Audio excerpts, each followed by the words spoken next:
ഇനിയൊന്നു തിരികെ നടക്കണം, ഇനിയൊന്നു തിരികെ നടക്കണം. വന്ന വഴിയോർത്തോർത്തു പോകണം, ഇനിയൊന്നു തിരികെ നടക്കണം, ഇനിയൊന്നു തിരികെ നടക്കണം. വന്ന വഴിയോർത്തോർത്തു പോകണം.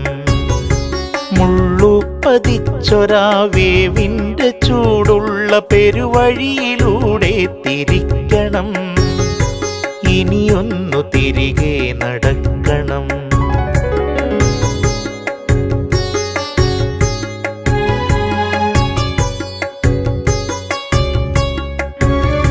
കണ്ടതെല്ലാം ഒന്ന് കാണണം,